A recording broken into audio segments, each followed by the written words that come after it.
Share ko lang po kung paano ko i-manage or kung paano ko i-handle yung mga stress na pinagdadaanan ko.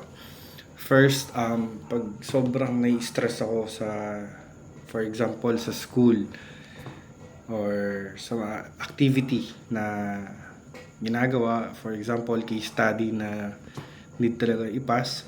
So, ang ginagawa ko doon is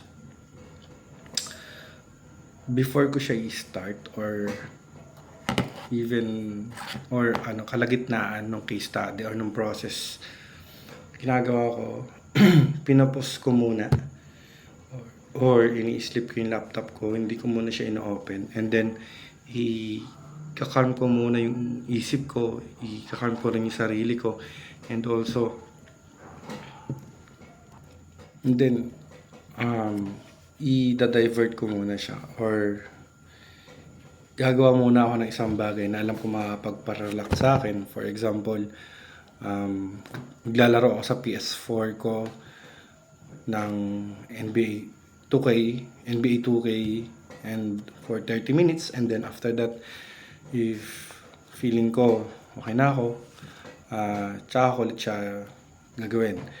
And then ang gagawin ko, if talagang hindi ko muna siya kaya, so ang gagawin ko, ginagawa ko pag minsan nagpe-play ako ng music, and then yun. Pero pag sa ibang bagay naman, ang ginagawa ko is naglalakad ako, or pag nandun ako sa amin and then nai-stress ako sa isang bagay, ang ginagawa ko is maglalakad ako doon sa tabing dagat or pupunta ako sa bukid namin. Doon muna ako, sabit ako ng duyan, mag-relax ko yung sarili ko, mag-iisip ako ng bagay na alam kong mag-iisip ako ng mga bagay na makakapag-refresh ulit sa utak ko para if ever man bumalik ako sa situation is ma-handle ko siya na maayos.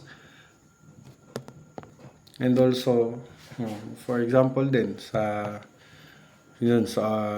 org namin sa nursing, and so lalo pag minsan sobrang dami ginagawa, especially pag intrams, preparation for intrams. So minsan no-overwhelm ako sa mga trabaho, yung mga binibigay sa amin ng mga task. Minsan nahihirapan ako, minsan yung tipong hindi ko na alam kung ano yung gagawin ko, sobrang dami. So ang ginagawa ko doon, pause ako saglit, and then i-aayos ko siya. Okay? I-aayos ko siya na magagawa ko siya ng tama. For example, may task ako na need ko gumawa ng program para sa training ng mga players. Gagawin ko muna yun for 2 to 3 days, and then yung mga susunod, for example, yung mga schedules ng medical ng players, gagawin ko siya ng ibang araw.